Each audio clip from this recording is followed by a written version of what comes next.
Hello. आज हम करेंगे लाइफ प्रोसेस कंटिन्यू करेंगे। पहले हमने न्यूट्रिशन वाला चैप्टर वाला पार्ट कर लिया था, न्यूट्रिशन कर लिया था। हमने ऑटोट्रॉपिक किया था, हेटरोट्रॉपिक किया था। हेटरोट्रॉपिक में डाइजेस्टिव सिस्टम किया था ना, और ऑटोट्रॉपिक में हमने फोटोसिंथेसिस किया था, है ना। तो डिस्क्रिप्शन में उसका लिंक है वीडियोस का, दोनों का।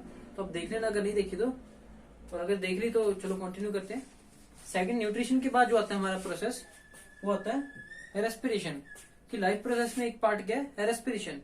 रेस्पिरेशन यानी सांस लेना, या फिर हम क्या कह सकते हैं, एनर्जी को ड्राइव करना और यूज करना। ठीक है, तो जैसे कि यहाँ पे लिखा हुआ है, the process in which body obtains energy. एक ऐसा प्रोसेस जिसमें बॉडी एनर्जी को ऑब्टेन करती है, उसे हम क्या देते हैं, रेस्पिरेशन। तो यानी कि नॉर्मली क्या कहते हैं कि रेस्पिरेशन में सिर्फ क्या चीज है, इनहेलिंग और एक्सहेलिंग, यानी कि सांस लेना छोड़ना, लेना छोड़ना। रेस्पिरेशन सिर्फ वही नहीं है, दो तरह के होते हैं रेस्पिरेशन, एक एक्सटर्नल और एक इंटरनल। आज हम पढ़ेंगे एक्सटर्नल और कल हम पढ़ेंगे इंटरनल, या फिर नेक्स्ट वीडियो में हम पढ़ेंगे इंटरनल। ठीक है, तो एक्सटर्नल रेस्पिरेशन में अपना एक्सटर्नल सारा सिस्टम आ जाता है, जैसे कि लंग्स कैसे काम करते हैं, एयर कैसे हम ऑब्टेन करते हैं, ऑक्सीजन को अलग करते हैं। ठीक है, वो सारा कुछ आ जाता है। इंटरनल में जो हमने ऑक्सीजन ऑब्टेन कर ली, उसको हमने सेल की तरफ कैसे पहुंचाना है, इसमें सेलुलर पार्ट आ जाएगा सारा, कि सेल में कैसे हम एनर्जी को ऑब्टेन करते हैं। ठीक है, तो कंटिन्यू करते हैं।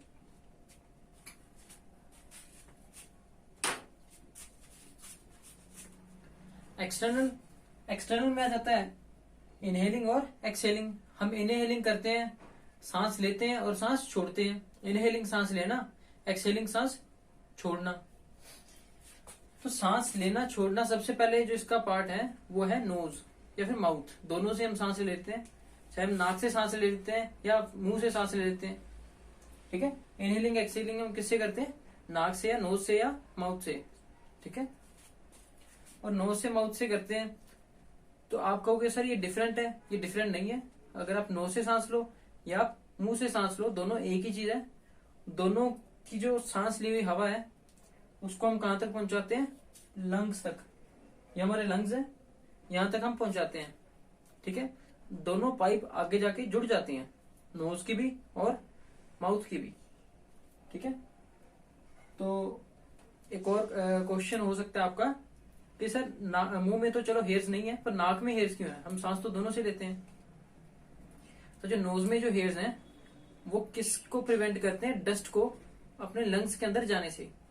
ठीक है, क्योंकि जब हम मुंह से सांस लेते हैं तो हमारे मुंह के अंदर बहुत कुछ है, टंग है, टीथ है, ठीक है, काफी कुछ है। और पर अपने जो नाक के अंदर ऐसा कुछ नहीं है जो कि डस्ट को रोक सके, इसीलिए हमारे नाक के अंदर हेयर्स हैं जो कि डस्ट को रोक लेती है।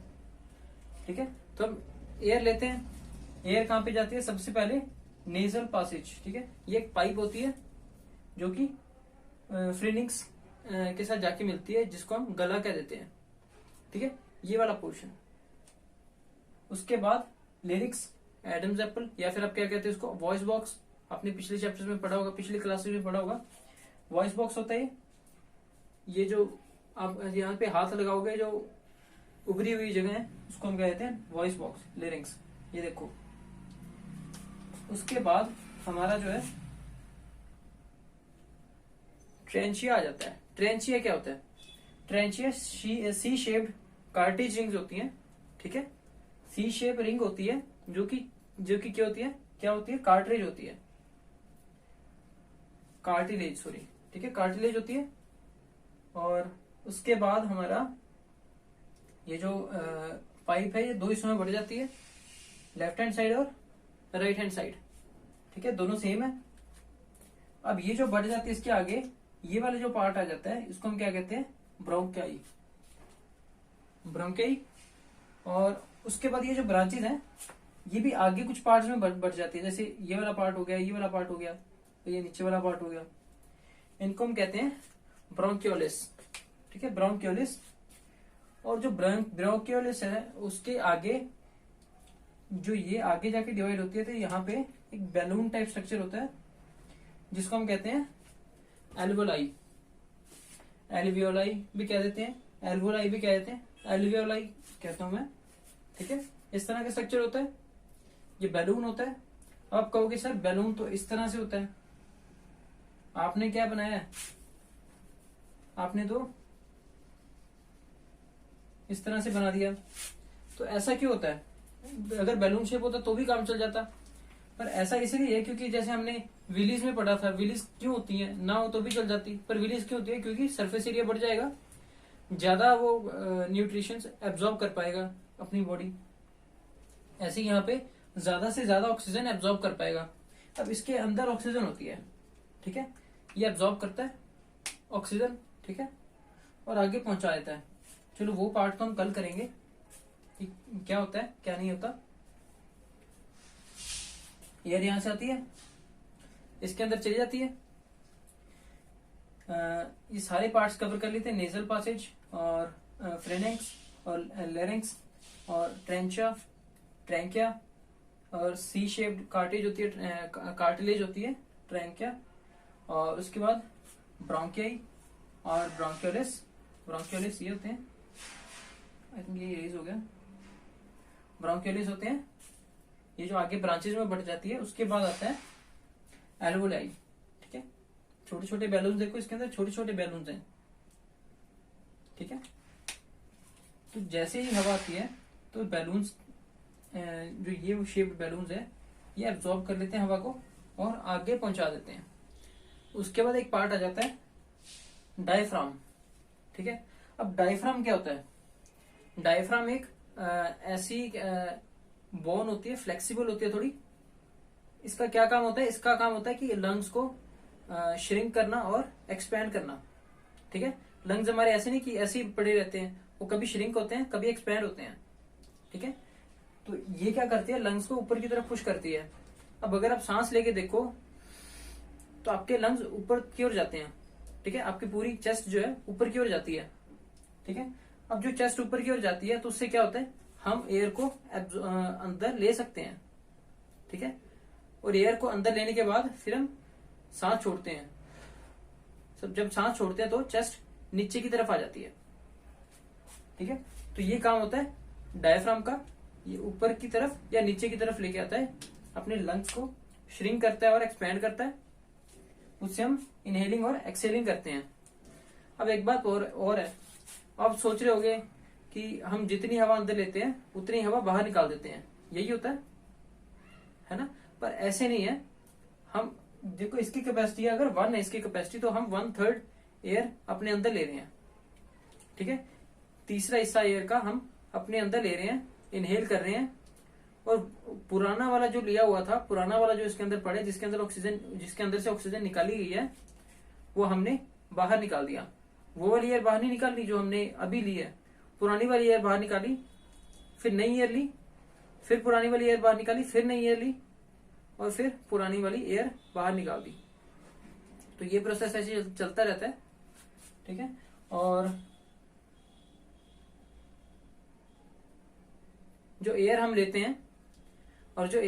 हैं वो एयर ऑक्सीजन होती है, क्योंकि हमने क्या पढ़ा है कि हम ऑक्सीजन इनहेल करते हैं और कार्बन डाइऑक्साइड एक्सहेल करते हैं, यही पढ़ा है ना हमने। तो हम ऑक्सीजन इनहेल नहीं करते। अब देखो ऐसे नहीं है कि आपके आसपास में जितनी भी एयर्स हैं उसमें से आप ऑक्सीजन को चुन चुन के फिर आप इनहेलिंग करोगे उसकी, ऐसे तो नहीं करते ना। आप जहां पे खड़े हो वहीं पे इनहेल एक्सहेल करते रहते हो। तो आप इनहेल कौन सी एयर करते हो? जो भी आपके पास एयर है वो सारी एयर को इनहेल करते हो। अब ऑक्सीजन निकालना लंग्स का काम है, बाकी एयर बाहर निकाल देती है वो।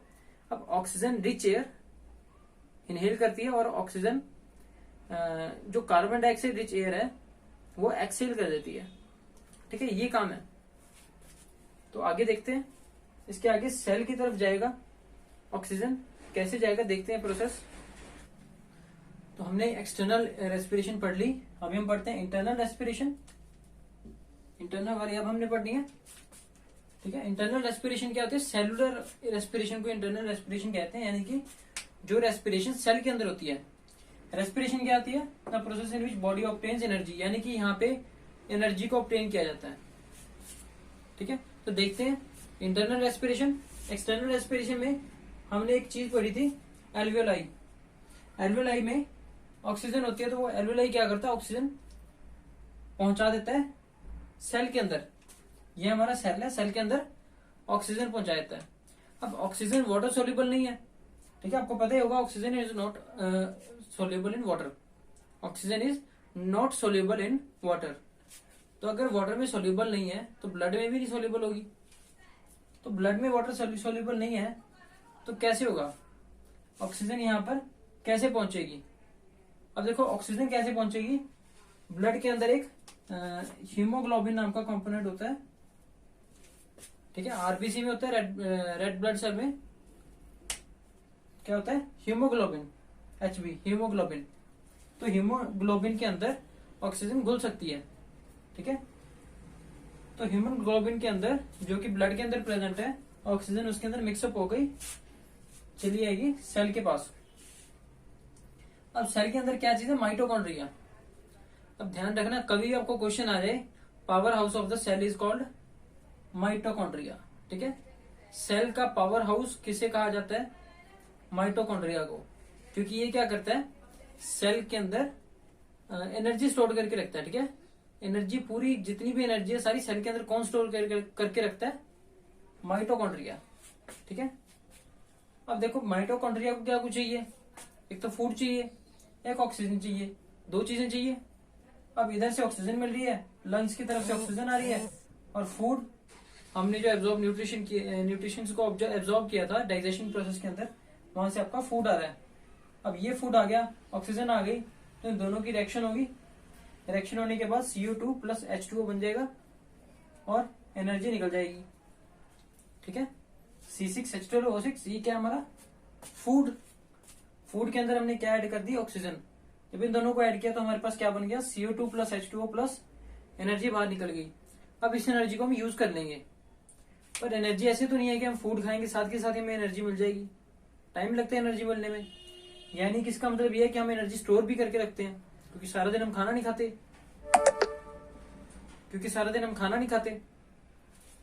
खाना एक बार खाते हैं, उसकी एनर्जी पूरा दिन हमें मिलती रहती है। तो वो स्टोर कैसे होती है, वो स्टोर होती है ADP में, ठीक है। ADP इज एडोनसिन डाइफॉस्फेट, ठीक है, एडोनसिन डाइफॉस्फेट। अब एडोनसिन डाइफॉस्फेट में फॉस्फेट हमने मिला दिया, फॉस्फोरस हमने मिला दिया, तो ये क्या बन गया, एडोनसिन ट्राइफॉस्फेट, ठीक है। अब यहां पे देखो क्या हो रहा है,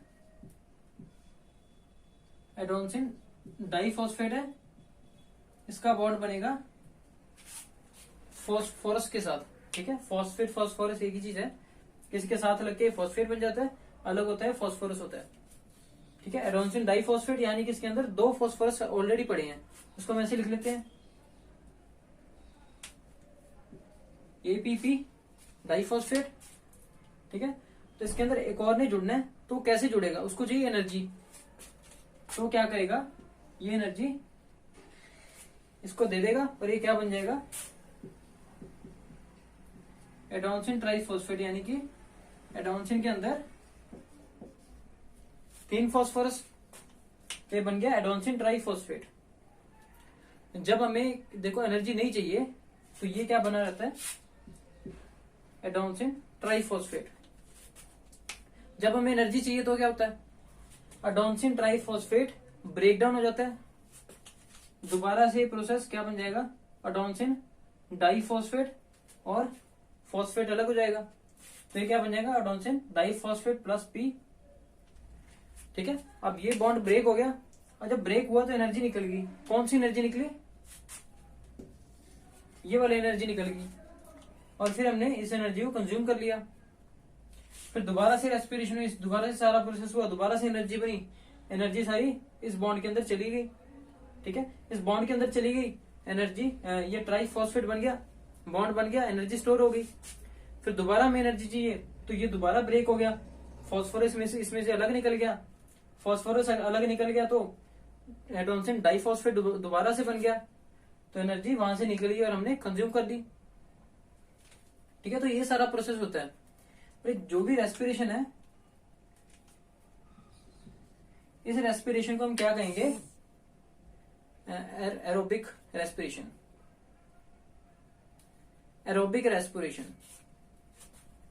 एरोबिक रेस्पिरेशन, ठीक है। अब दो तरह की रेस्पिरेशन होती है, एरोबिक रेस्पिरेशन और एनारोबिक रेस्पिरेशन।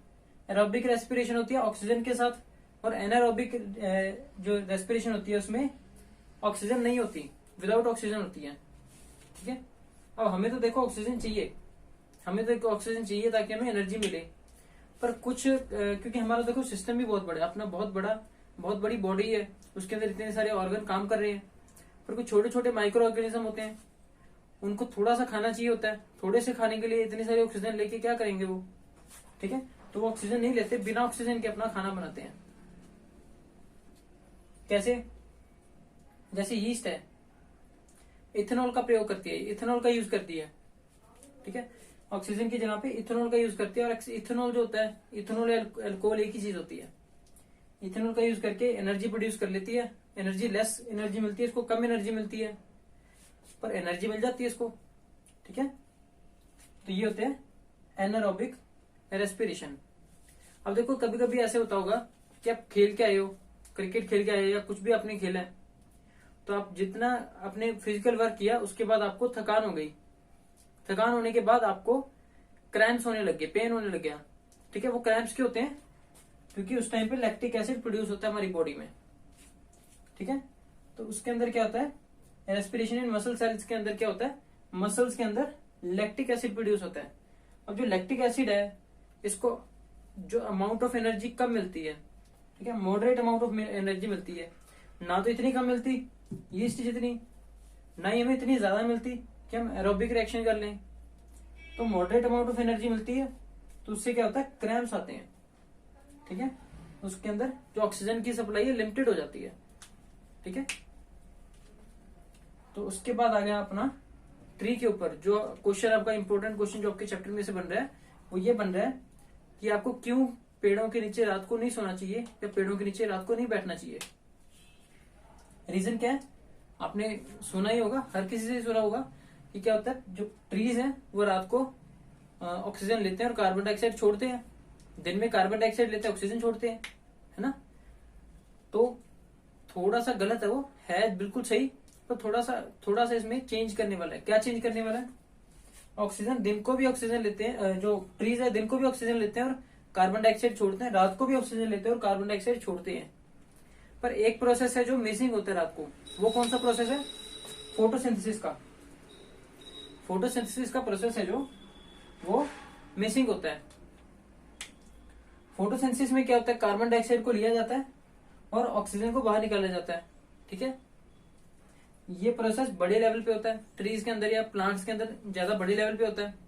और रेस्पिरेशन का प्रोसेस भी होता है, क्योंकि सांस भी तो इनको लेनी है, अगर सांस नहीं लेंगे एनर्जी कहां से मिलेगी, ठीक है। एनर्जी इसके फूड से मिल जाएगी, पर कुछ कुछ चीजों में एनर्जी इनको चाहिए होती है। कुछ प्रोसेस ऐसे होते हैं जिनमें इनको एक्स्ट्रा एनर्जी चाहिए होती है, वो मिलती है रेस्पिरेशन से, ठीक है। और रात को तो फोटोसिंथेसिस होता ही नहीं है, उस टाइम पे तो रेस्पिरेशन पे ही रहते हैं ये। तो ये देखो रेस्पिरेशन कैसे होती है, ऑक्सीजन जो इन्होंने बनाई फोटोसिंथेसिस के दौरान, जो फोटोसिंथेसिस के दौरान ऑक्सीजन बनाई, उसमें से छोटा सा हिस्सा इन्होंने निकाल लिया, निकाल के रेस्पिरेशन के लिए यूज कर लिया। अब रेस्पिरेशन की और कार्बन डाइऑक्साइड बाहर निकल गई, ऑक्सीजन ली, कार्बन डाइऑक्साइड बाहर निकाल ली, क्योंकि हम भी तो यही कर रहे हैं, जो यहाँ पे ऑक्सीजन ली थी कार्बन डाइऑक्साइड बाहर निकाल दी थी। अब देखो सच एक चीज बताना भूल गया मैं, ऑक्सीजन इसने ले ली, अब कार्बन डाइऑक्साइड के लिए भी हीमोग्लोबिन चाहिए होगा इसको, नहीं कार्बन डाइऑक्साइड के लिए हीमोग्लोबिन नहीं चाहिए होगा, इनसोल्यूबल होती है कार्बन डाइऑक्साइड हीमोग्लोबिन में, पर वाटर के अंदर सोल्यूबल होती है, ब्लड के अंदर सोल्यूबल होती है कार्बन डाइऑक्साइड। तो वाटर के अंदर या ब्लड के अंदर, जो ब्लड का वाटर वाला पोर्शन है उसके अंदर मिक्स होके ये अपने आप यहाँ पे चली जाएगी और बाहर निकल जाएगी, एक्सेल हो जाएगी, ठीक है। वापिस आता है यहाँ पे, ऑक्सीजन ले ली रेस्पिरेशन के दौरान और कार्बन डाइऑक्साइड बाहर निकाल दी। अब जो कार्बन डाइऑक्साइड बाहर निकाली है उसको दोबारा इसने ले लिया फोटोसिंथेसिस के दौरान, फिर ऑक्सीजन निकाल दी, यानी कि ऑक्सीजन ले कम रहा है, निकाल ज्यादा रहा है, ठीक है। और कार्बन डाइऑक्साइड निकाल कम रहा है और ले ज्यादा रहा है, ठीक है। तो इससे क्या होगा, आप देखोगे कि ऑक्सीजन ज्यादा अमाउंट में बाहर निकलेगी, कार्बन डाइऑक्साइड को आपको पता भी नहीं चलेगा कि कार्बन डाइऑक्साइड ये निकाल भी रहे, क्योंकि जितना निकालेगा उसे कितना गुना तो एब्जॉर्ब कर लेगा ये, ठीक है। उसके बाद रात को क्या होता है, रात को ऑक्सीजन लेता है और कार्बन डाइऑक्साइड छोड़ता है, ओनली रेस्पिरेशन वाला प्रोसेस होता है। यही रीजन है कि आपको रात को पेड़ों के नीचे नहीं सोना चाहिए या नहीं बैठना चाहिए, ठीक है, क्योंकि कार्बन डाइऑक्साइड जो है हमारे लिए डेंजरस है, वो डेंजरस गैस मानी जाती है हमारे लिए, लंग्स को बहुत बुरी तरह इफेक्ट करती है कार्बन डाइऑक्साइड, ठीक है। उसके बाद अब आप कहोगे सर यहाँ पे हमने कहा था O2 जो है वो वाटर में इनसॉल्युबल है, O2 वाटर में इनसॉल्युबल है। तो जो पानी के अंदर जो जीव रहते हैं वो कैसे सांस लेते हैं? पानी के अंदर भी तो एक्वेटिक लाइफ होती है ना, पानी के अंदर एक्वेटिक एनिमल्स रहते हैं, जैसे फिश, टर्टल, कुछ भी ऐसी इस तरह के कुछ भी जानवर रहते हैं, ऑक्टोपस वगैरह। तो वो कैसे सांस लेते हैं? क्योंकि ऑक्सीजन तो पानी में इनसॉल्युबल है। तो इनसॉल्युबल का मतलब है ऑक्सीजन पानी में बहुत कम मात्रा में पाई जाती है, ठीक है, बहुत कम एब्जॉर्ब होती है पानी में। अब पानी में ऑक्सीजन बहुत कम एब्जॉर्ब होती है और पानी में जो एक्वेटिक लाइफ होती है बहुत बड़ी होती है ना। तो उसके अंदर ऑक्सीजन का कैसे यूज करती हैं जो फिश होती हैं? वो आपको पता ही होगा, फिश जो है वो कैसे सांस लेती हैं? गिल, जिसको हम हिंदी में कहते हैं गलफड़ी, इनकी मदद से सांस लेती है जो फिश होती है या कोई भी एक्वेटिक एनिमल है, क्योंकि नाक से तो सांस लेंगे नहीं। अगर नाक से सांस लेंगे तो नाक के अंदर, लंग्स के अंदर पानी चला गया, खराब हो जाएगा। तो गिल से सांस लेती हैं, लंग्स के अंदर वैसे ही पानी होता है उनके, क्योंकि पानी को ही तो उन्होंने, पानी में से तो ऑक्सीजन निकालनी है उन्होंने, जैसे हमने यहाँ पे एयर में से निकाली है। तो वो क्या करती हैं, कम अमाउंट ऑफ ऑक्सीजन है इसीलिए ऑक्सीजन ज्यादा एब्जॉर्ब कर लेती हैं। यानी कि हम क्या करते हैं, 1/3 एब्जॉर्ब करते हैं, यानी कि जो 1/3 है एयर वो इनहेल करते हैं, है ना। वो इससे डबल ट्रिपल वाटर अंदर एब्जॉर्ब कर लेती है और दोबारा बाहर छोड़ देती है। उनकी सांस लेने की स्पीड हमसे डबल ट्रिपल है, ठीक है, इसीलिए वो वहां पे सरवाइव कर सकते हैं, ठीक है। तो यहां तक था, हमने पढ़ लिया इंटरनल रेस्पिरेशन पढ़ लिया हमने, जो कि सेलुलर रेस्पिरेशन है, वो हमने पढ़ लिया कि सेल्स के अंदर एनर्जी कैसे प्रोड्यूस होती है, कैसे ऑब्टेन करते हैं हम एनर्जी, ठीक है। तो बाकी अगली वीडियो में करते हैं, बाकी हम अगली वीडियो में करेंगे कि आगे आपकी जो भी टॉपिक रह गए, ठीक है। चलो अगली वीडियो में मिलते हैं।